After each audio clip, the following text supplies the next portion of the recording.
Good evening.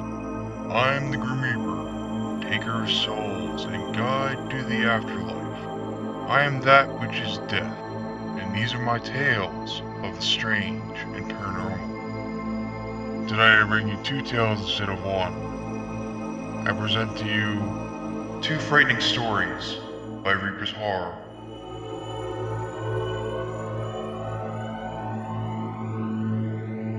Story number 1.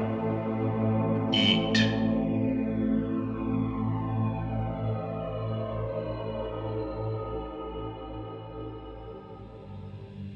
Robert was never one for making New Year's resolutions, but as he looked down at the enormous growth that his belly had become over the passing of time, he knew he had to make a change. He had had enough of the fat life. He was tired of the teasing he had endured and all of the opportunities missed, all because of his weight. Starting January 1st, he was determined to begin the year off right. No more double bacon cheeseburgers, sugary soft drinks, or potato chips for him. He was damn determined to eat right. Not only that, but he was going to get a gym membership for the first time in his life. Robert began to fantasize what his new life would be like once he reached his goal. He could probably play sports instead of just watching them on TV. He might meet a cute girl and actually get to go on a date with her. The possibilities were nearly endless, and they could all be possible if he could just stick with the plan. As the minutes inched closer to midnight, Robert began to feel his stomach rumble. It churned angrily at him. You're pathetic. He could hear it say as his hunger swelled up from inside him. What? Who's there? He asked despite knowing he was alone. You think you can get rid of me, do ya? The voice said again as his insides growled louder with the pain of hunger.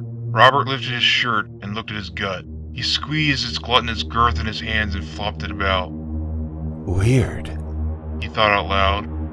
I could have sworn my belly was beginning to have a real life of its own. Robert said with a nervous laugh. Eat. Came the voice again. No, I won't do it, said Robert as he tried to ignore it. Eat. It said louder as the urge to stuff his face with food grew with it. You must eat. There was no ignoring it now. The urge to eat was so strong that he couldn't resist it. It was taunting him. Okay, you win. Robert gasped as he ran to the fridge and began gorging on a leftover bucket of fried chicken. You win, he said with his mouth full.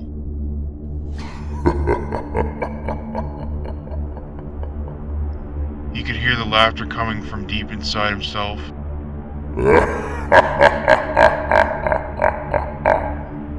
It wasn't Robert that was laughing though. The laughter was coming from deep inside his stomach.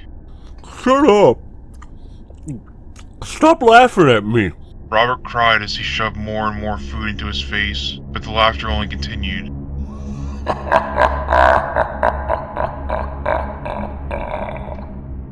Robert tried to chew faster in an attempt to drown out the sound of laughter with his own sounds of eating. He shoveled big handfuls of food at a time and forced it in between his jaws. He was no longer chewing anymore. It was a sickening display of one man's total loss of control. Days went by and no one saw any sign of poor Robert. When the police finally investigated his home, they found his massive body crushed under the weight of his refrigerator. Story number 2. That thing in my house.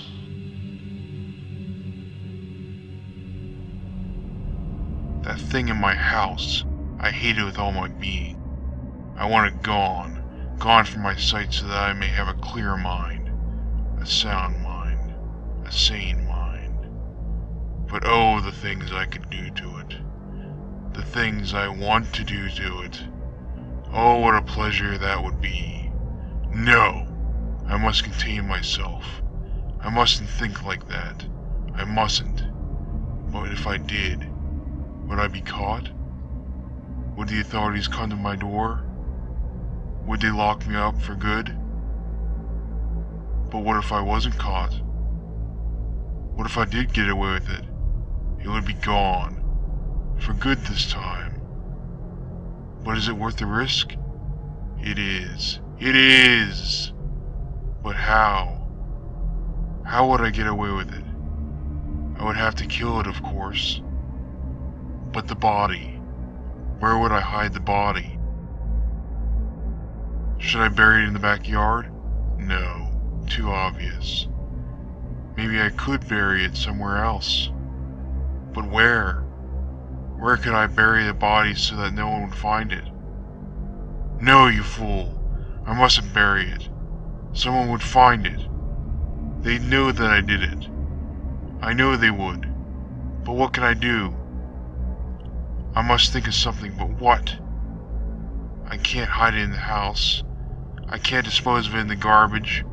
Surely they would find it there. What to do? I wonder.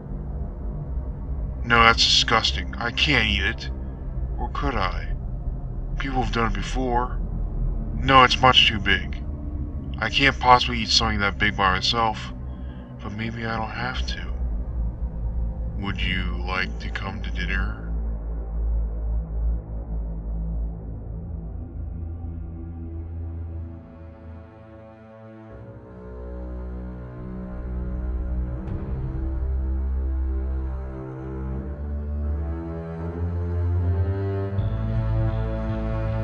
That's all for this episode. Thank you for watching.